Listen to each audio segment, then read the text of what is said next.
बहुत बहुत नमस्कार क्लास 12th के स्टूडेंट्स, कैसे हैं आप लोग और कैसे चल रही है पढ़ाई? कमेंट सेक्शन में जरूर लिख के बताइएगा।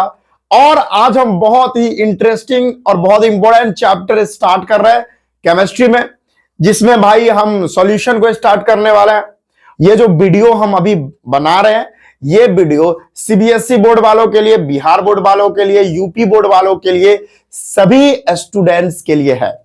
और जो बच्चे नीट और जेई की प्रिपरेशन कर रहे हैं, सीयूईटी की प्रिपरेशन कर रहे हैं, उनके लिए ये भी वीडियो होने वाली है, क्योंकि इसमें हर एक तरह के मैं क्वेश्चंस करवाऊंगा, हर एक तरह के कंसेप्ट बताऊंगा। तो जितने सारे कॉम्पिटिटिव एग्जाम्स हैं उसकी भी प्रिपरेशन आप इस चैनल से कर सकते हो। और क्लास 12 को पढ़ाऊंगा ही, और जिसमें सीबीएसई बोर्ड, बिहार बोर्ड, ठीक है, यूपी बोर्ड, जितने भी बोर्ड है सारे स्टूडेंट्स देख सकते हैं, क्योंकि एनसीईआरटी ट्रूली एनसीईआरटी में पढ़ा रहा हूं, ठीक है। और नीट और जेई के क्वेश्चंस भी करवाऊंगा, और बोर्ड के क्वेश्चन करवाऊंगा, और एनसीईआरटी के क्वेश्चन करवाऊंगा, सारा क्वेश्चन करवाऊंगा, ठीक है। तो चैनल से कनेक्टेड रहे। चलिए स्टार्ट करते हैं। मेरा नाम है विजेतानंद और आप देख रहे हैं आप अपना प्यारा सा यूट्यूब चैनल एकलव्य वाटिका। तो आइए स्टार्ट करते हैं। सबसे पहले मैं देख लूं कि वीडियो वगैरह सही से चल रही है कि नहीं चल रही है। जी, वीडियो चल रही है। अब मैं स्टार्ट करता हूं एक बहुत ही interesting chapter, that is solution. Solution solution तो जी हां, पेन और नोटबुक निकालकर नोट्स बनाना स्टार्ट कर दे, क्योंकि बहुत सारे बच्चे बोलते हैं सर नोट्स कहां से ले। अरे भाई, जो लिखा रहा हूं ना वही नोट्स है, और ये बेस्ट नोट्स है, one of the best notes, ठीक है। तो पेन और नोटबुक निकाल के नोट भी करते चलना है, और क्वेश्चन जब करवाएंगे तो मजा ही आ जाएगा। चलिए, तो सबसे पहले सॉल्यूशन क्या होते हैं। देखो, ये होमोजेनस मिक्सचर होता है टू और मोर सब्सटेंसेस का, ठीक है। Solution is the homologous, sorry क्या बोला, solution is the homogeneous mixture of two or more then to substances. तो वही बात मैं यहां लिख देता हूं। सॉल्यूशन क्या है? It is the homogeneous mixture, it is the homogeneous mixture, it is the homogeneous mixture of two or more than two substances। ठीक है भैया, क्या बोला मैंने बोला जो सॉल्यूशन होते हैं वो होमोजेनस मिक्सचर होते हैं, दो या दो से ज्यादा सब्सटेंस, ठीक है, उसी को सॉल्यूशन बोलते हैं। कोई प्रॉब्लम? अब होमोजीनस का क्या मतलब हुआ यहां पर? What is the meaning of homogeneous? यहां पर होमोजीनस का क्या मतलब हुआ? होमोजीनस का क्या मतलब हुआ, यह बात समझा देता हूं। होमोजेनस मिक्सचर लिखना था, ठीक है, मिक्सचर है ना, होमोजेनस नहीं, होमोजेनस मिक्सचर लिखना था। चलिए, ये क्या होता है होमोजेनस मिक्सचर? क्या होता है, धैर्य रखिए, बताता हूं। देखिए क्या, it is the mixture, it is the mixture, ये एक तरह का मिक्सचर है इन विच, ये एक ऐसा मिक्सचर होता है जिसमें जो कंपोनेंट्स होते हैं, components can't be differentiate, can't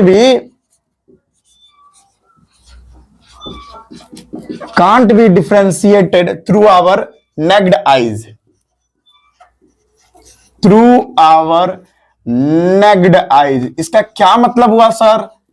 इसका क्या मतलब हुआ? देखो, जिस तरह से मैं लिख रहा हूं एकदम उसी तरीके से आपको नोट्स बनाना है आपको, ठीक है। यही आपको फायदा करने वाला है, ठीक है। जैसे देखिए, होमोजेनस मिक्सचर क्या होता है? ये एक ऐसा मिक्सचर होता है जिसमें जो कंपोनेंट्स होते हैं, क्या बोला, होमोजेनस मिक्सचर ऐसा मिक्सचर होता है जिसमें कंपोनेंट्स जो होते हैं उसको आप अपने नेक्ड आईज से, अपनी नंगी आंखों से डिफरेंशिएट नहीं कर सकते। एग्जांपल दूं, जैसे आप एक ग्लास लिए, ग्लास में आपने पानी भर लिया, ठीक है, और उस पानी में ना नमक मिला दिया और ऐसे गल गल गल गल गल गल गल गल गल गल गल गल पूरा घोल दिया। तो क्या आप आंख से पता कर पाओगे कि देखो भैया यहां पर नमक है और यहां पर पानी है? बिल्कुल नहीं कर पाओगे। तो वैसा मिक्सचर जो होता है ना, वो होमोजेनस मिक्सचर होता है, ठीक है। जैसे और एग्जांपल बताता हूं, आपने पानी लिया एक गिलास में और उसमें नींबू निचोड़ दिया और पूरा मिला दिया, तो क्या आप बता पाओगे इस वाले पार्ट पर नींबू है और इस वाले पार्ट पर वाटर है, बता नहीं पाओगे क्योंकि पूरा सॉल्यूशन में वाटर और नींबू पूरा घुला हुआ है। तो इस तरह का जो सॉल्यूशन होता है उसको हम इस तरह का जो मिक्सचर होता है उसको हम होमोजेनस मिक्सचर कहते हैं। उसी तरह से सॉल्यूशन एक होमोजेनस मिक्सचर है, दो या दो से अधिक सब्सटेंसेस का। मैं यही बता रहा था आपको, ठीक है।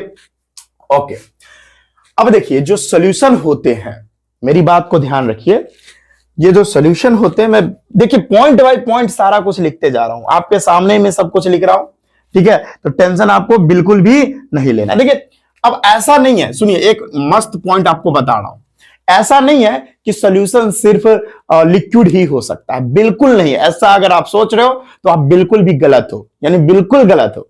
सॉल्यूशन सॉलिड भी हो सकता है, सॉल्यूशन लिक्विड तो होता ही है, सॉल्यूशन गैस भी हो सकता है। आओ बताता हूं, तो मैं वही पॉइंट लिख रहा हूं, सॉल्यूशन में भी solid, liquid as well as gas. Solution जो है सॉलिड भी हो सकता है, लिक्विड भी और गैस भी हो सकता है, ठीक है। अब देखो भैया एक बात मैं बता रहा हूं, ये जो सॉल्यूशन होते हैं, ध्यान देना भाई, सॉल्यूशन जो होते हैं वो बहुत प्रकार के होते हैं। जैसे अगर सॉल्यूशन की बात करें तो बहुत प्रकार के होते हैं। जैसे हमारा एक सॉल्यूशन है जिसका मतलब सॉल्यूशन जो है उसका पहला टाइप होता है बाइनरी सॉल्यूशन, है ना। पहला सॉल्यूशन का टाइप है बाइनरी सॉल्यूशन, दूसरा भी होता है, ठीक है, और तीसरा भी होता है ना। पहला बाइनरी सॉल्यूशन, और ज्यादातर हमको बोर्ड के हिसाब से, नीट के हिसाब से, जेई के हिसाब से यही पढ़ना है, बाइनरी सॉल्यूशन। इसके बाद होता है टर्नरी सॉल्यूशन, एक होता है टर्नरी सॉल्यूशन, और एक होता है क्वाटरनरी सॉल्यूशन। तो क्वाटरनरी सॉल्यूशन QUARTANERY,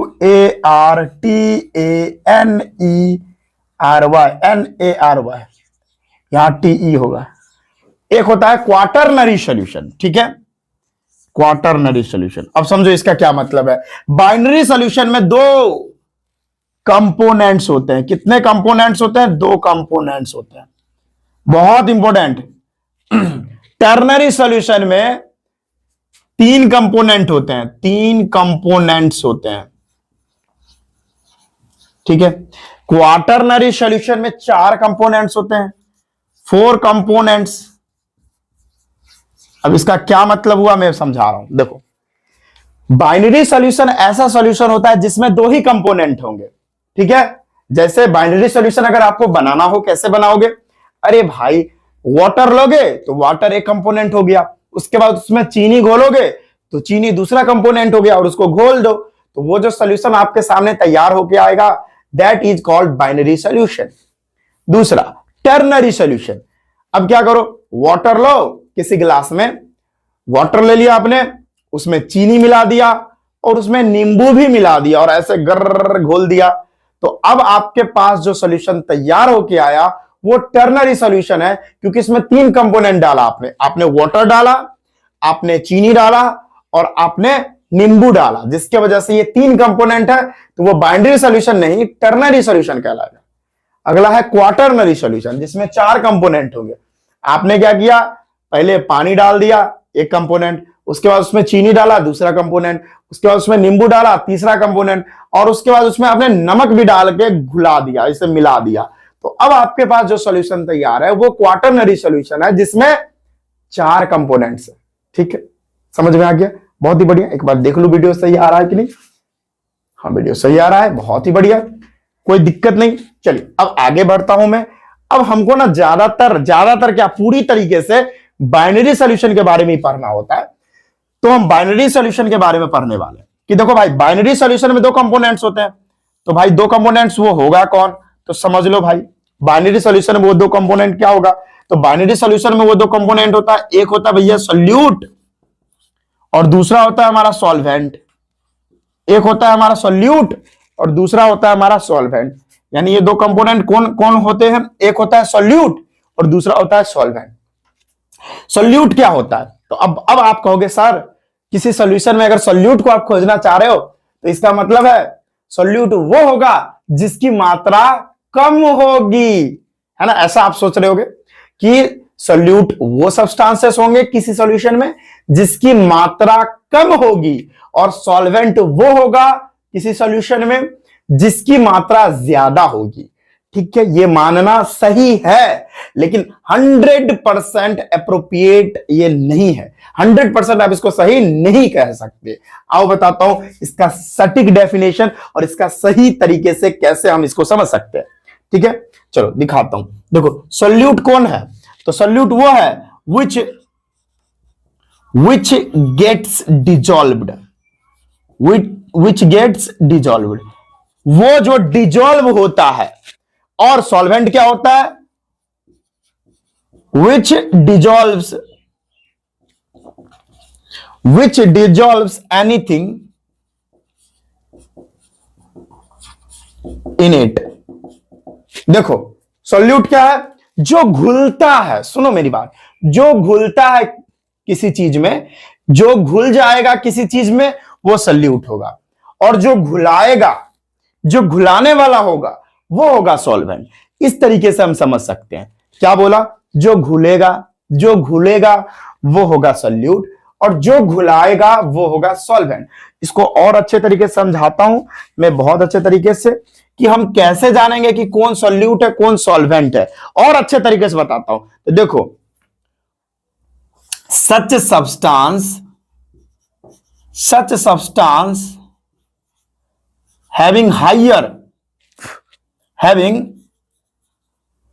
अरे भाई क्या लिखा दिया, having higher, having होगा ना, having higher डाइइलेक्ट्रिक कांस्टेंट, ये याद रखिएगा, फिजिक्स में आपने पढ़ा होगा। डाइइलेक्ट्रिक कांस्टेंट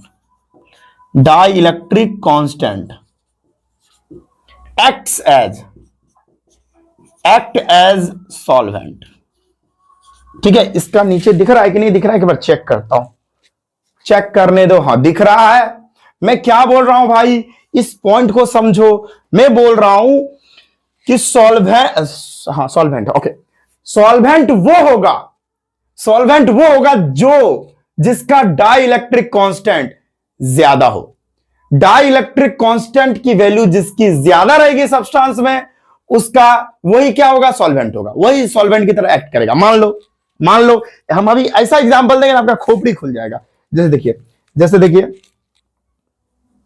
जैसे एक एग्जांपल देता हूं, एक मोस्ट इंपॉर्टेंट एग्जांपल देता हूं आपको यहां पर, कि जैसे आप भोकचिया जाओगे, एक तरह से कह सकते हो, आपका माइंड काम नहीं करेगा। वो क्या है, 98% बाय वेट, ठीक है, 98% बाय वेट HCl का हम एक्वस सॉल्यूशन लेते हैं। क्या, एक्वस सॉल्यूशन ले लेते हैं।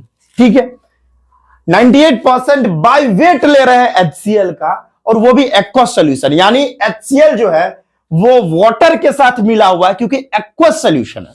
अब आप यहां क्या कहोगे, अच्छा 98% बाय वेट HCl का क्या मतलब है, वैसे हम आपको आगे भी बहुत पढ़ाएंगे, इस तरह का क्वेश्चन बहुत अच्छे तरीके से करवाएंगे।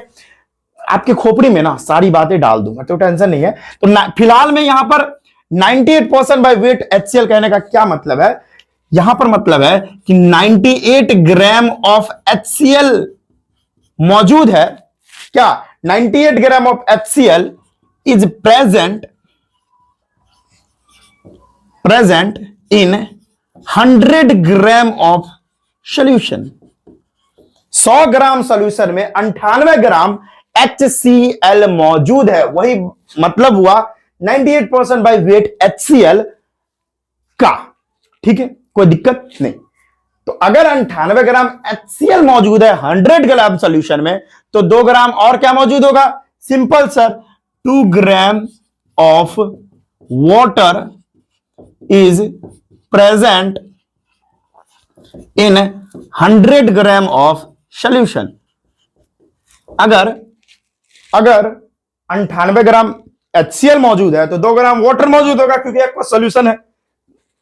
अब बताओ, अब आपका कहना तो गलत हो गया। यहां पर आप सोच रहे थे कि सॉल्यूट वो होता है जिसकी मात्रा कम होती है, और सॉल्वेंट वो होता है जिसकी मात्रा ज्यादा होती है। लेकिन भैया आप देखो यहां पर तो HCl जो है इसकी मात्रा ज्यादा है, क्योंकि ये 98 ग्राम है और वाटर की मात्रा 2 ग्राम है।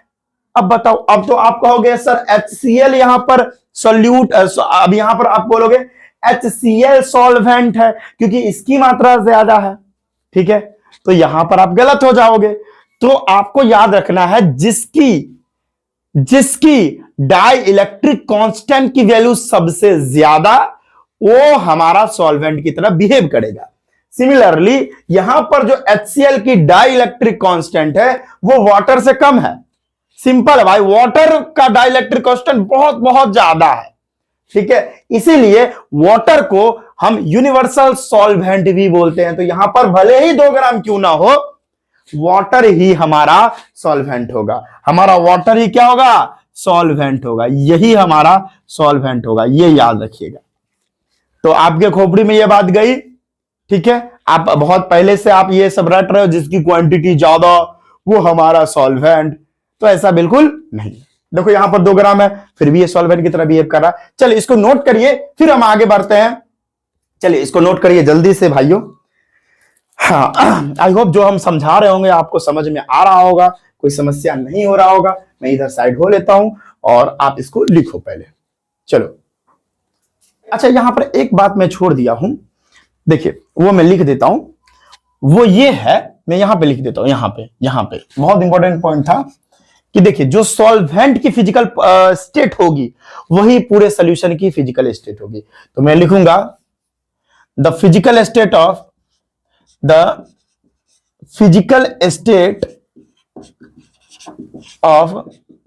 solution is generally similar to solvent। जो सॉल्वेंट का फिजिकल स्टेट होगा वही सॉल्यूशन का भी फिजिकल स्टेट होगा। ठीक है, जो सॉल्वेंट होगा, जैसे वाटर है, जैसे इस केस में देखिए वाटर सॉल्वेंट है, तो सॉल्वेंट अभी क्या है? लिक्विड में है, तो हमारा ये पूरा सॉल्यूशन भी लिक्विड में ही होगा। ठीक है, तो ये बात याद रखिएगा, ये पॉइंट भी बहुत इंपॉर्टेंट था। चलिए अब मिटाने की वक्त आ गई है, इसको मिटा लेते हैं। देखिए टाइम लगेगा, हम ऐसा नहीं बोल रहे हैं कि टाइम हम नहीं देंगे, टाइम लगेगा। कोई 5-10 मिनट में आपको ये चैप्टर में नहीं समझा सकता, और दुनिया का कोई भी इंसान आपको 5-10 मिनट में ये नहीं समझा सकता चैप्टर। इसीलिए टाइम तो आपको देना ही पड़ेगा, अगर आप वाकई में अच्छे से समझना चाहते हो। ठीक है, अगर आप वाकई में अच्छे से समझना चाहते हो तो टाइम तो आपको देना ही पड़ेगा, ये तो फिक्स है भाई। चलिए हम आगे बढ़ते हैं और अच्छे तरीके से ये चैप्टर को हम आपको समझाते हैं। ठीक है, एकदम मजा आएगा। ये मतलब ये जो चैप्टर है ना, हम 10 लेक्चर में कंप्लीट करेंगे। ये पहला लेक्चर है आज। ठीक है, और आई होप आपको आनंद आ रहा होगा और आप बहुत अच्छे कंसंट्रेशन से ये वीडियो देख रहे होंगे। कंसंट्रेशन को स्ट्रॉन्ग करके चलिए भाई। अगर ये देखिए सारा कुछ कंसंट्रेशन का ही खेल है, अगर कंसंट्रेशन बिगड़ा तो फिर कुछ नहीं समझ आएगा। सच कहता हूं, मुझे याद है एक बार मैं जो है फिजिक्स का एक नॉर्मल सा क्वेश्चन बना रहा था, बहुत ही नॉर्मल सा क्वेश्चन, और मेरा दिमाग कहीं और था और वो नॉर्मल सा क्वेश्चन मेरे से बन नहीं रहा था। क्यों? क्योंकि कंसंट्रेशन मेरा था ही नहीं क्वेश्चन पे, मैं कहीं और सोच रहा था, जिसकी वजह से मुझे वो आसान क्वेश्चन नहीं बन पा रहा था। और फिर मैंने कंसंट्रेशन को एक जगह किया, क्वेश्चन पे लगाया, एकदम एक बार में क्वेश्चन बन गया। तो ये होता है कंसंट्रेशन स्ट्रांग रखते भाई। ठीक है, कंसंट्रेशन आप स्ट्रांग रखेंगे तभी आपका सब कुछ होने वाला। नेक्स्ट टॉपिक हमारा कि on the basis of physical state. चलिए अब नेक्स्ट टॉपिक है हमारा, बहुत इंपॉर्टेंट है, on the basis of physical state, on the basis of physical state of solute and solvent solution has 9 types।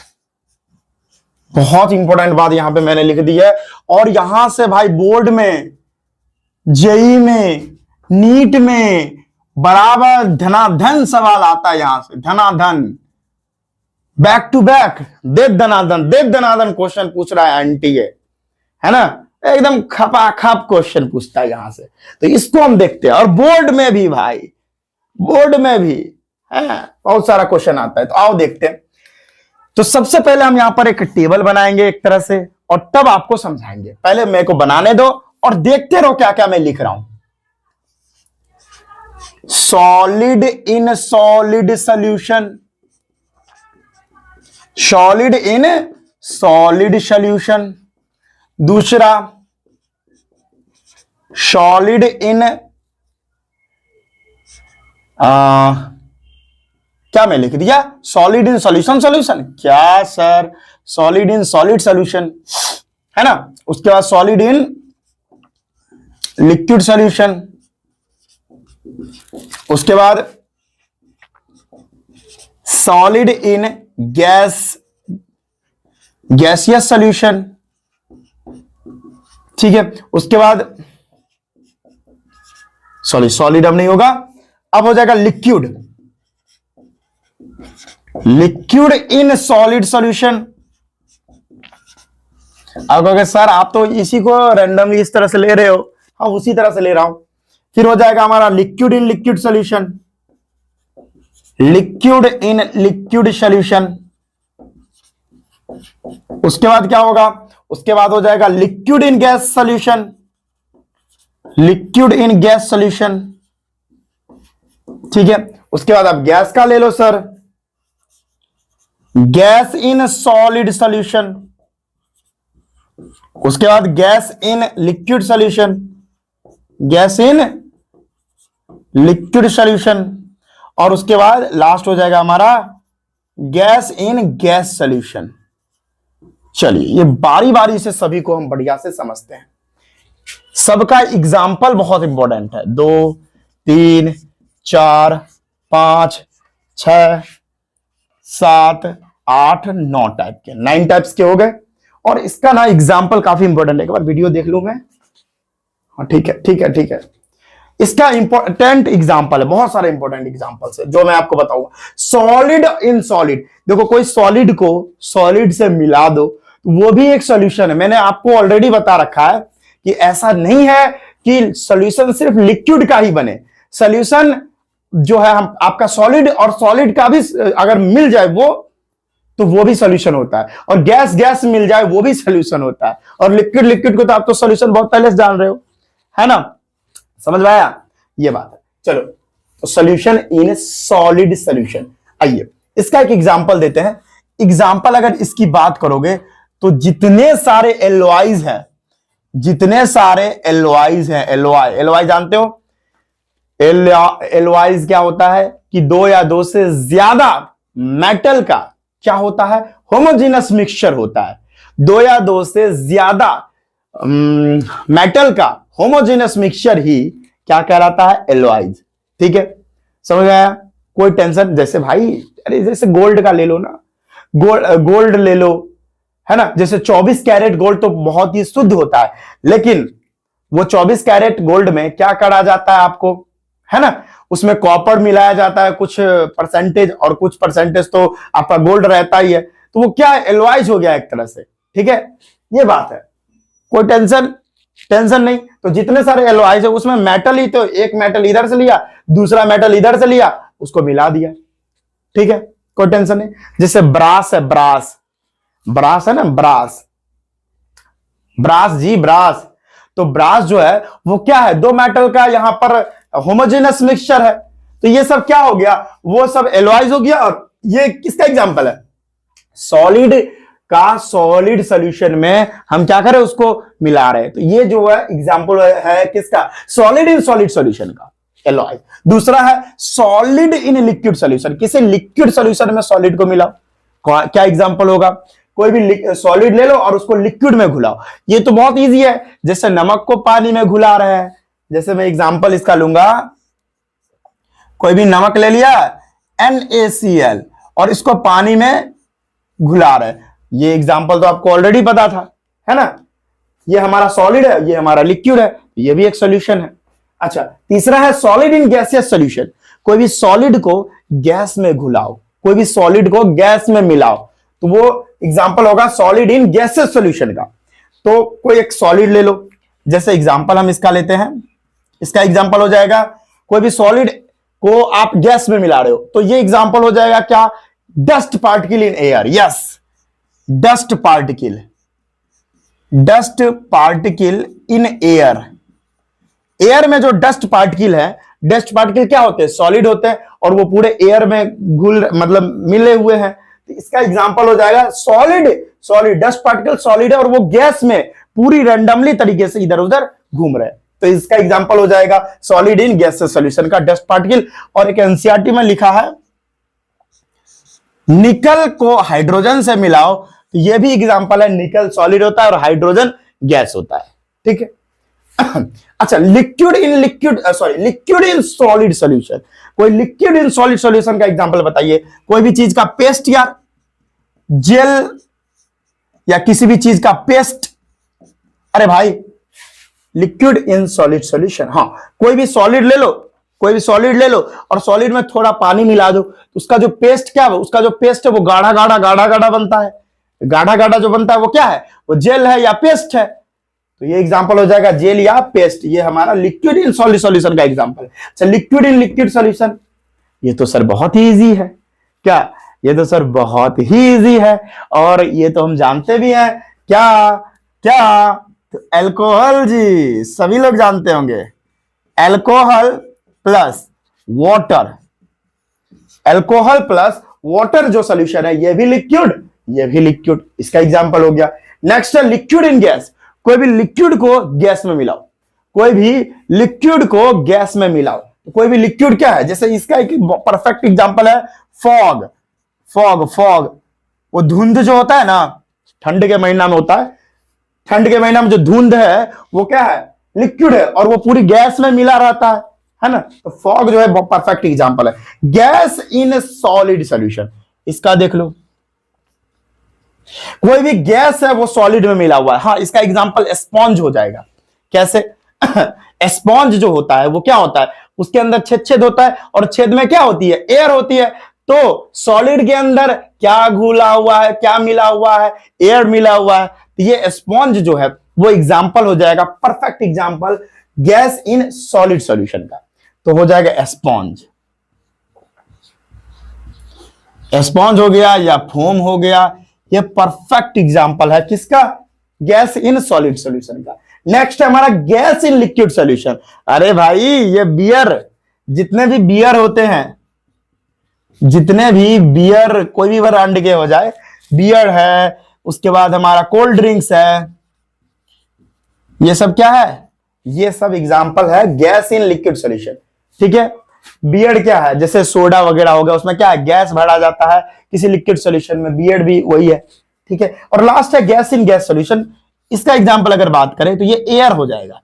Air में क्या है, बहुत गैस एक दूसरे से मिले होते हैं, nitrogen gas, oxygen gas, carbon dioxide gas. तो ये गैस इन गैस का एग्जांपल हो गया एयर। तो इसको लिख लो, फिर आगे बढ़ता हूं, इसका स्क्रीनशॉट लो, काफी इंपॉर्टेंट है भाई। VVI वेरी वेरी इंपॉर्टेंट है। ठीक है, चलिए नोट कर लीजिए, फिर आगे बढ़ते हैं।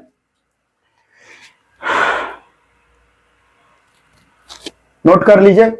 अच्छा, एक यहां पे मैंने मिस्टेक कर लिया, ये वाला सॉलिड इन गैसेस सॉल्यूशन, तो ये इसका यहां पे नहीं होगा, इसका जो है ना यहां पे होगा, यहां पे सॉलिड इन यानी Na+H2, ये एग्जांपल होगा इसका, है ना, समझ में आया? ये एग्जांपल होगा कि H2 इन H2 + Ni, ये एग्जांपल होगा इसका। अच्छा, यहां डस्ट पार्टिकल इन एयर का एग्जांपल होगा कैम्फर वाला, कैम्फर। ठीक है, कैम्फर प्लस नाइट्रोजन गैस। ठीक है, ये एग्जांपल होगा, तो मिस्टेक हो जाता है, अब नोट कर लीजिए। फिर आगे बढ़ते हैं अपना, ठीक है, कॉन्सेंट्रेशन टर्म्स पर। अब हम आगे बढ़ते हैं कॉन्सेंट्रेशन टर्म्स। थोड़ी वीडियो बिगड़ गई है, इसको सही कर लेते हैं। तो चलिए स्टूडेंट्स, अब हम बात करते हैं कॉन्सेंट्रेशन टर्म्स के बारे में। दैट इज हमारा कॉन्सेंट्रेशन टर्म्स। कॉन्सेंट्रेशन टर्म्स बहुत इंपॉर्टेंट है। ठीक है, यहां से बहुत सारे question Bihar board, UP board, CBSE board, NEET में, जेई में, सीयूईटी में, हर एक एग्जाम में आ रहा है यहां से क्वेश्चन। तो बढ़िया से कंसंट्रेशन टर्म्स को समझते हैं। तो यहां पर एक टर्म आ गया दैट इज कंसंट्रेशन, तो इसको हम पहले समझ लेते हैं क्योंकि बहुत बार क्वेश्चन भी आएगा कंसंट्रेशन कंसंट्रेशन, तो सब पहले समझ लेते हैं कि कंसंट्रेशन क्या होता है। कंसंट्रेशन को पहले समझते हैं। What is concentration? कंसंट्रेशन का क्या मतलब हुआ? देखो भाई, कंसंट्रेशन रिप्रेजेंट करता है अमाउंट ऑफ सॉल्यूट इन किसी भी सॉल्यूशन में। किसी भी सॉल्यूशन में अमाउंट कितना है किसी सॉल्यूट का, वही कंसंट्रेशन कहलाता है। मतलब मैं लिखूंगा it represents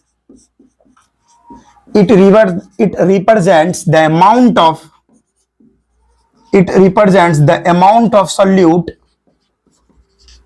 present in solution.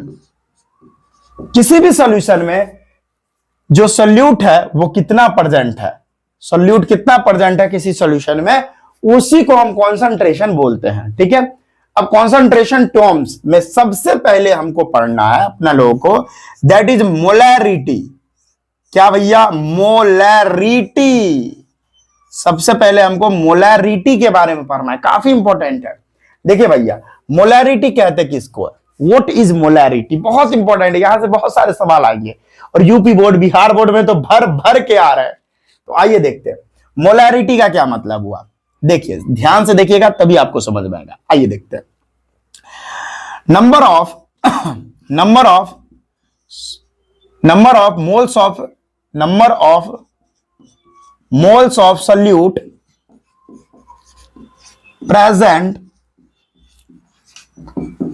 In 1 litre of solution. अगर 1 लीटर सॉल्यूशन में कितना नंबर ऑफ मोल्स प्रेजेंट है किसी भी सॉल्यूट का, उसी को हम मोलैरिटी बोलते हैं। क्या बोला मैंने बोला 1 लीटर सॉल्यूशन में किसी भी सॉल्यूट का कितना मोल प्रेजेंट है उसी को मोलैरिटी बोलते हैं। 1 लीटर सॉल्यूशन में किसी भी सॉल्यूट का कितना मोल प्रेजेंट है उसी को मोलैरिटी बोलते हैं। ओके, ठीक है। अच्छा, इसको डिनोट किस चीज से करते हैं? तो इसको ना कैपिटल एम की स्मॉल एम, ये कैपिटल एम से दिखाते कि स्मॉल एम से, तो स्मॉल एम से दिखाते हैं। मैं लिखूंगा it is denoted by small M. Small M से दिखाते हैं इसको। जो इसकी जो यूनिट होती है, यूनिट वो क्या होती है? वो होती है भैया मोल पर लीटर, या इसको मोलर भी बोला जाता है, मोलर। ठीक है, या इसको आप ऐसे लिखो, नहीं तो आप ऐसे भी लिख सकते हो, मोल पर लीटर, ऐसे भी लिख सकते हो, कोई टेंशन वाली बात है ही नहीं। चलिए, तो यहां से आप पता किए कि किसी भी सॉल्यूट का कितना मोल 1 लीटर सॉल्यूशन में घुला हुआ है उसको मोलैरिटी बोलते हैं। यहां से फॉर्मूला क्या होगा? मोलैरिटी का फॉर्मूला क्या होगा? मोलैरिटी यानी स्मॉल एम बराबर क्या होगा? नंबर ऑफ मोल्स ऑफ, यहां पे लिखूंगा नंबर ऑफ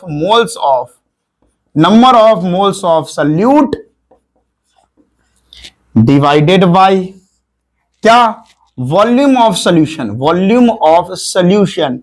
और वो भी लीटर में। ठीक है, ये है हमारा फॉर्मूला मोलैरिटी का।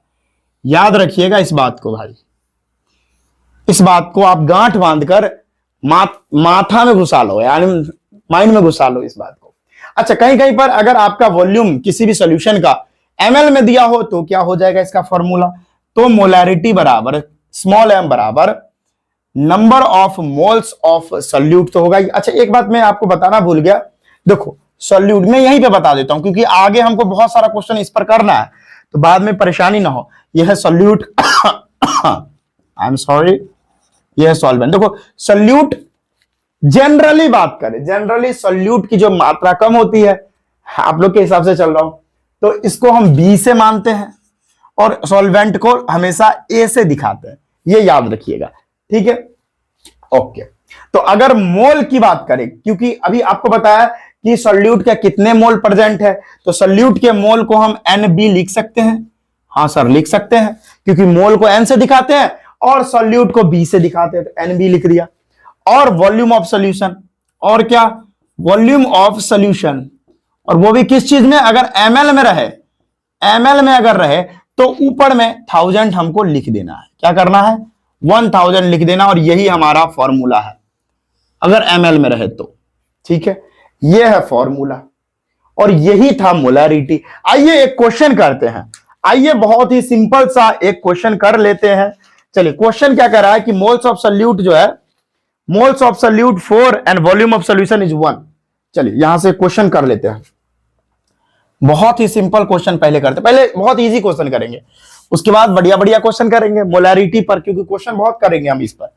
ठीक है, जब चैप्टर कंप्लीट होगा उस टाइम भी करेंगे। देखो क्या कह रहा है क्वेश्चन, एक बार मैं पढ़ लूं। क्या है कि moles of solute 4 and volume of solution is 1। यहां पर क्वेश्चन है moles of solute is 4 and volume of solution is 1 litre. तो m क्या होगा? Small m। बताइए, बहुत इजी क्वेश्चन है कि मोल्स सॉल्यूट का 4 दिया हुआ है, वॉल्यूम सॉल्यूशन का 1 लीटर दिया है, तो मोलैरिटी क्या होगी? मोलैरिटी बराबर क्या होती है? Number of moles of solute divided by volume of solution in litre. और लीटर में दिया भी है तो हमको ml में चेंज करने की कोई मतलब ml में थोड़ी करना है, 1000 ऊपर लिखना ही नहीं है क्योंकि लीटर में दे रखा है ऑलरेडी। मोल्स कितने दे रखे हैं? 4, तो मैं लिखूंगा 4 डिवाइडेड बाय वॉल्यूम कितना है सॉल्यूशन का? 1 लीटर। 1 लीटर, तो टोटल मिला के मोलैरिटी क्या हो गई? 4। और ऊपर में देखो मोल है और नीचे लीटर है, तो लिखूंगा इसका यूनिट मोल पर लीटर, ऐसे भी छोड़ दो। या इसको मोलर भी बोलेंगे, 4 मोलर भी बोल सकते हैं, कोई टेंशन नहीं है। ये बहुत इजी क्वेश्चन था। अब हम इसके बाद जो क्वेश्चन करने वाले हैं वो काफी अच्छे अच्छे करने वाले हैं। पहले इसको नोट करेंगे, फिर बढ़िया बढ़िया क्वेश्चन। चलिए भाई तो चलिए यहां पर दूसरा क्वेश्चन क्या है, इसमें कह रहा है कि calculate the molarity of NaOH solution prepared by dissolving its 4 gram in enough water to form 250 ml of solution if the molar mass of NaOH 40। बहुत ही इंपॉर्टेंट और बहुत ही इजी क्वेश्चन है। इसमें आपको मोलैरिटी कह रहा है निकालने के लिए NaOH का, जिसमें NaOH का 4 ग्राम मिला हुआ है। ठीक है, और वाटर का जो सोल्यूशन है वो 250 ग्राम है। ठीक है, तो बताइए मोलर मास क्या होगा NaOH का। ठीक है चलिए, तो वीडियो देख ले, सही चल रहा है, बार बार वीडियो गड़बड़ कर देता है यार। चलो अब सही है, इसका सॉल्यूशन करते हैं। आइए देखिए, पहले क्या क्या दिया हुआ वो लिख लेते हैं। तो ये 4 ग्राम क्या दिया हुआ है? गिवन मास दिया हुआ है। गिवन मास क्या? गिवन मास दिया हुआ है सॉल्यूट का। तो सॉल्यूट का गिवन मास कैसे दिखाते हैं? WB से दिखाते हैं। तो WB कितना दिया हुआ है? 4 ग्राम। ठीक है, मोलर मास को हम लोग M से दिखाते हैं, कैपिटल M से। तो मोलर मास कितना दिया हुआ है? मोलर मास यानी MB कितना दिया हुआ है? वो दिया हुआ है 40 ग्राम, 40 ग्राम। बहुत ही बढ़िया, जिससे यहां पर हम इस दोनों की मदद से हम मोल निकाल सकते हैं। मोल हम निकाल सकते हैं यहां से। ठीक है, उसके बाद वॉल्यूम ऑफ सॉल्यूशन क्या दिया हुआ है? वॉल्यूम ऑफ सॉल्यूशन 250 ml दिया हुआ है, 250 ml दिया हुआ है। तो आइए मोलैरिटी निकाल लेते हैं। मोलैरिटी स्मॉल m बराबर क्या होता है? Number of moles of solute divided by volume of solution, और यहां पर अगर ml में है तो ऊपर में 1000 चला जाएगा। सिंपल सी बात है। आओ तो मोलैरिटी निकालते हैं। मोल्स कैसे निकलेगा? गिवन मास और डिवाइडेड बाय मोलर मास, ऐसे ही निकलता है। देखो, तो मोल अगर निकालना है तो गिवन मास 4 ग्राम दिया है और डिवाइडेड बाय मोलर मास 40 ग्राम है। ठीक है, और पूरा divided by volume of solution कितना है? 250 ml है, ऑलरेडी बता रखा हूं 250 ml, और अगर ml है तो ऊपर में 1000 जाएगा ही जाएगा। आइए इसको सॉल्व कर लीजिए, आपका जो आंसर है आपके चरणों में रहेगा। कैसे? तो आओ कर लेते हैं। तो ये 0 से 0 गया तेल लेने, ये 0 से ये 0 गया तेल लेने। ठीक है, 4 से 4 गया तेल लेने। ठीक है, और यहां पर जो मोलैरिटी होगी वो क्या होगी? आइए इधर बता देते हैं, उधर अगर आपको ना दिखे तो। मोलैरिटी बराबर क्या हो जाएगी? वो हो जाएगी 10/25। 10/25 यहां से आप कैलकुलेट कर लो। 5 2 जा 5 5 जा, दैट इज 2/5। और यहां से अगर आप कैलकुलेट करोगे तो क्या आ रही है भाई, 5 को 2 से 0.4 आ रही है। अगर आप इसको कट करोगे तो 0.4 आएगी। तो हमारी मोलैरिटी 0.4 मोल पर लीटर, या इसी को मोलर भी बोलते हैं, मोलर। ये आंसर आपकी आ जाएगी। कितना इजी है भाई, नोट कर लो। फिर अगला क्वेश्चन हम करवा रहे हैं, इतना इजी क्वेश्चन है भाई। दूसरा क्वेश्चन हम करवा रहे हैं, नोट कर लो इसको पहले आप। तो चलिए स्टूडेंट्स, नेक्स्ट क्वेश्चन हम लोग कर रहे हैं। मेरे से थोड़ा मिस्टेक हो गया, मैंने अभी चेक किया तो पता चला मेरे को, मैं भी जस्ट वीडियो देखा, अभी वीडियो रुक गई थी तो मैंने देखा, छोटा सा मिस्टेक मेरे से हुआ है। ये भैया जो मोलैरिटी होती है ना, आई होप आपने भी गौर किया होगा इस बात को, जो मोलैरिटी होती है उसको हम डिनोट करते हैं कैपिटल एम से, ठीक है। इसीलिए यहां पर आप देखोगे तो मोलैरिटी हमको फाइंड करने के लिए बोल रहा है, और इसका जो यूनिट है यहां पर एम दिया हुआ है, कैपिटल एम। तो भाई मोलैरिटी की जो मतलब डिनोट करते हैं वो कैपिटल एम से करते हैं, और मोलैलिटी को स्मॉल एम से करते हैं। तो वहां पर मिस्टेक हो गया मेरे से, तो आप चेक कर लेना, आप सही कर लेना, ठीक है। गलती इंसान से ही होती है भाई, ठीक है। चलिए इसका सॉल्यूशन करते हैं। देखिए भैया, ये क्वेश्चन जो है ना नीट 2013 में पूछ चुका है। मैंने आपको ऑलरेडी डिस्कस किया कि मैं हर तरह का क्वेश्चन आपको करवाने वाला हूं। इसमें नीट का क्वेश्चन है तो आओ करवाता हूं।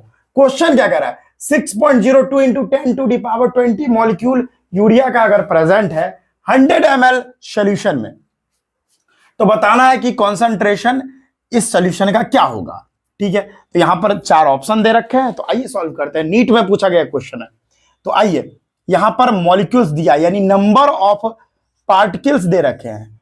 नंबर ऑफ पार्टिकल्स कितने हैं, 6.02 इंटू 10⁻23। देखो भाई 23 नहीं 20, वेरी सॉरी। देखो भाई हम लोग गिवन पार्टिकल्स अगर दिया है तो एवोगैड्रो नंबर से उसका डिवाइड कर देंगे तो मोल्स निकल जाएगा, ठीक है। ये बात आपको पता होना चाहिए। यहां पर जो है urea are present in 100 ml of solution, यानी वॉल्यूम ऑफ सोल्यूशन, यानी वॉल्यूम ऑफ सोल्यूशन, सोल्यूशन की जो वॉल्यूम है वो दे रखी है 100 ml। वीडियो चेक कर ले एक बार, सही से चल रही है? हाँ ठीक है ठीक है ठीक है। वो जो लाइनिंग स्टार्ट हो जाती है वो मेरे को पसंद नहीं है, बच्चों को ही परेशानी होती है, ठीक है। और भी कुछ दिया है नहीं, चलिए यहां से हम इसका क्या कर सकते हैं। अच्छा यूरिया दिया है, यूरिया का हम पहले क्या करते हैं, मोलर मास निकाल लेते हैं। यूरिया, देखो यूरिया का जो मोलर मास होता है, यूरिया का जो मोलर मास होता है वो होता है, मतलब उसका फॉर्मूला होता है NH2CO NH2, और इसका मोलर मास अगर निकाले तो क्या होगा, NH2 ऐसे लिख सकता हूं, NH2 का होल ट्वाइस और CO डायरेक्ट इसका निकाल लेते हैं। चलो नाइट्रोजन का होता है 14 और हाइड्रोजन का होता है 1 into 2, और इसका डबल कर दो, ठीक है, इसका डबल कर दो, और फिर प्लस में कार्बन का 12 और ऑक्सीजन का 16, ठीक है। यहां से हो जाएगा 16 दूनी 32, इधर हो गया 32 प्लस 12 प्लस 16, दैट इज 6 2 8, 8 2 10 के जो हाथ में 1 2 और 1 3 3 6 60 ग्राम, 60 ग्राम इसका मोलर मास है। तो मोलर मास मैं लिखूंगा, मोलर मास ऑफ NH2 का whole twice CO that is urea का कितना है, 60 ग्राम। बहुत ही बढ़िया, अब हो गया। चलिए अब करते हैं, पहले मोल्स निकाल ले। पहले अगर आपको मोलैरिटी निकालना है, कैपिटल एम, स्मॉल एम नहीं, वेरी सॉरी, मेरे से प्रॉब्लम हो गया था थोड़ा, मतलब मिस्टेक हो गया था। कैपिटल एम आपको निकालना है, तो मोल्स ऑफ क्या, मोल्स ऑफ सॉल्यूट आपको पता होने चाहिए, और वॉल्यूम ऑफ सॉल्यूशन, और यहां पर ml में वॉल्यूम दे रखी है। अगर ml में दे रखी है तो ऊपर में 1000 आपको करना ही पड़ेगा। चलिए पहले मोलैरिटी निकालिए, तो पहले मोल्स निकालिए। मोल्स में निकालने के लिए आपको नंबर ऑफ पार्टिकल्स दे रखे हैं, ठीक है। चलिए तो नंबर ऑफ पार्टिकल्स है, तो पहले यहां से मोल्स इधर निकाल लेता हूं, मोल्स, ताकि आप लोगों को परेशानी नहीं होगी। कैसे मोल निकालते हैं, मोल हम सर निकालते हैं, इधर लिख देता हूं। मोल्स हम कैसे निकालते हैं, मोल्स हम निकालते हैं given particle by Avogadro number से, ठीक है। क्योंकि यहां पर गिवन पार्टिकल दिया है, अभी मास वगैरह नहीं दिया है, तो पार्टिकल कितना है 6.02 इंटू 10⁻20 पार्टिकल आपको गिवन है, और एवोगैड्रो नंबर की जो वैल्यू होती है वो होती है 6.022 इंटू 10⁻23। लगभग ये कट जाएगा ये दोनों। और ये देखो 10⁻23 ऊपर जाएगा तो माइनस में 23 हो जाएगा, तो बराबर हो जाएगा 10⁻20 माइनस 23। तो यहां पर जो मोल्स आएगा वो हो जाएगा 10⁻³ और 10⁻³ को हम लिख सकते हैं 0.001 मोल। इतना आ गया, मोल कितना आया? मोल आ गया 0.001। तो मैं यहां पर लिखूंगा मोल 0.001, इतना मोल आया। और इनटू में 1000 है तो 1000 लिख लो, डिवाइडेड बाय वॉल्यूम सॉल्यूशन का। सॉल्यूशन की वॉल्यूम कितनी है? सॉल्यूशन की वॉल्यूम अभी आपको बताया, यहां पर वॉल्यूम जो है सॉल्यूशन की वो 100 ml है, तो नीचे 100 ml लिख लो आप, कोई प्रॉब्लम नहीं है। देखो भाई ये जीरो से ये जीरो गया, ये जीरो से ये जीरो गया, है ना, ये पॉइंट उड़ेगा तो ये 1 2 3 0 नीचे भी आ जाएगी, दैट इज ये जीरो से ये जीरो भी कट गया। ठीक है, अब क्या हुआ? अब कुछ नहीं बचा, ऊपर में कुछ नहीं, ऊपर में 1 बचा और नीचे में 100 बचा, बस। अब इसका आप कर लो, है ना, उसके बाद आपका आंसर आपके कदमों में 100/1 0.001 कितनी, इसको काटने के बाद 0.01, तो यहां पर जो मोलैरिटी आई 0.01, ये वैल्यू होगी 100%, ये वैल्यू होगी। और देखिए 0.01 molar, option number B correct. Easy था ना? इजी था कि नहीं था? ओके सर, इजी तो था, कोई प्रॉब्लम ही नहीं। इसको भी नोट करिए, नोट करिए इसको।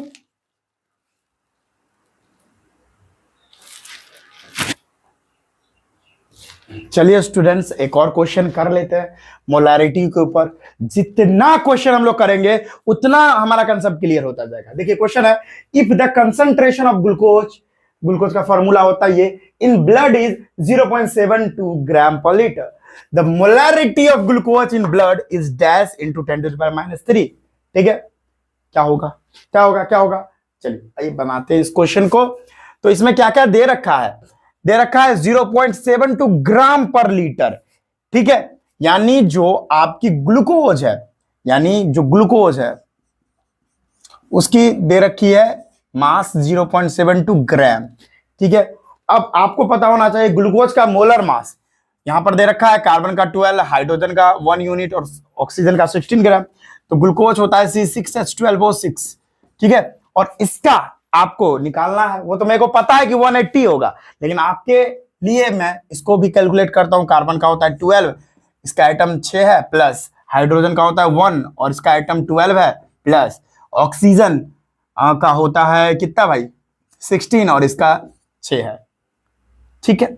चलिए यहां 72 प्लस 12 96, तो यहां से कैलकुलेट करो, 6 2 8 2 10 की जो बात में 1 9 1 10 1 11 8 11 7 18 18 180 ग्राम। मुझे पता था, मैं बहुत बार क्वेश्चन यहां बनाता हूं तो मेरे को याद है, ठीक है। तो ग्लूकोज का जो मोलर मास है, मोलर मास ग्लूकोज का वो कितना होता है 180 ग्राम, ठीक है। तो आइए निकालते हैं मोलैरिटी। मोलैरिटी कैपिटल M बराबर क्या होता है, moles of solute divided by volume of solution. और भैया यहां पर क्या है 0.72 ग्राम पर लीटर। इसका क्या मतलब हुआ कि 0.72 ग्राम आपका प्रेजेंट है 1 लीटर सॉल्यूशन में, ठीक है, यही ना? हाँ, तो वॉल्यूम ऑफ सॉल्यूशन, ठीक है। अब अगर आपको इसको सॉल्व करना है तो आप करते हैं। चलिए पहले मोल्स निकाल लेते हैं। मोल्स कैसे निकालेंगे? तो देखो भाई, आपको मास दिया हुआ है, हाँ दिया हुआ है, मोलर मास भी दिया हुआ है, कैलकुलेट कर लो। मास कितना दिया हुआ है 0.72 ग्राम।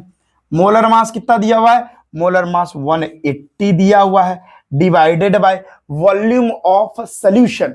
सॉल्यूशन का वॉल्यूम भी आपको पता चल रहा होगा कितना दिया भाई, हमारा क्या हो जाएगा, देखो भाई यहां पर 0.72 ग्राम है तो मास तो वो हो जाएगा, और 0.72 ग्राम पर लीटर, 1 लीटर में 0.72 ग्राम आपको मिल रहा है। इसका मतलब जो वॉल्यूम है वो 1 लीटर ही दे रखी है, कोई परेशानी नहीं है। लीटर में है तो ml में चेंज करने की जरूरत ही नहीं है, ये लीटर में ऑलरेडी। तो मोलैरिटी क्या हो जाएगी? अब यहां से देखो सिंपल है भाई, ये पॉइंट उड़ेगा तो 100 यहां पे जाएगा, तो कर लो यहां से आप कैलकुलेट, कितना हो जाएगा? दैट इज 72/18000, बस ऐसे ही होगा। कैलकुलेट करो, कट करो, मैं यहां पे कैलकुलेटर भी नहीं है जो मैं कैलकुलेट कर सकता हूं, ठीक है। यहां से कैलकुलेट आप करोगे ना तो मुझे पता है कि जो वैल्यू है वो 0.004 आने वाली है, ठीक है। और अगर चूंकि आपको देखो 0.04 0.04 नहीं 0.04, हाँ ठीक है ठीक है ठीक है ठीक है, तो यहां से आपकी जो वैल्यू है 0.04 आ जाएगी। और इसी को हम लिख सकते हैं, क्या लिख सकते हैं? ये पॉइंट अगर 1 2 है ना, 1 2, एक काम करो 0.04 नहीं आएगी, 0.0004 आएगी, ठीक है, ये सही है। आप कैलकुलेट करोगे तो आपको पता चल जाएगा। तो यहां से हमारी वैल्यू है वो 1 2 3 पॉइंट खसका दो इधर, तो 4 × 10⁻³ मोलर आ जाएगी, mole per litre. This is our correct option. तो कौन सा सही है? ऑप्शन नंबर बी सही है, ये नहीं सही है, याद रखिएगा, नहीं तो आप ये नहीं कर लेना, गलत हो जाएगा, ठीक है। चलिए नोट कर लीजिए, इस तरह का क्वेश्चन हम करवाते रहेंगे। अभी तो 4 क्वेश्चन ही करवाया हूं, है ना। चलिए चलिए भाइयों, आई होप आज का लेक्चर आपको पसंद आया होगा। थोड़ा तबीयत खराब है जिसकी वजह से मैं धीरे बोल रहा हूं आज लेकिन कोई बात नहीं है, जैसे ही तबीयत सही होगी तो आ जाएंगे अपने फॉर्म में। तो चलिए स्टार्ट क्या करें भाई, अब तो कंप्लीट हो गया यहाँ पर ये हमारा लेक्चर आज का। अगले दिन हम मोलैलिटी के ऊपर बात करेंगे, ठीक है, और भी जैसे मोल फ्रैक्शन हो गया, ये सारे के बारे में हम अगले वीडियो में बात करेंगे। चलिए मिलते हैं अगले वीडियो में, जय हिंद।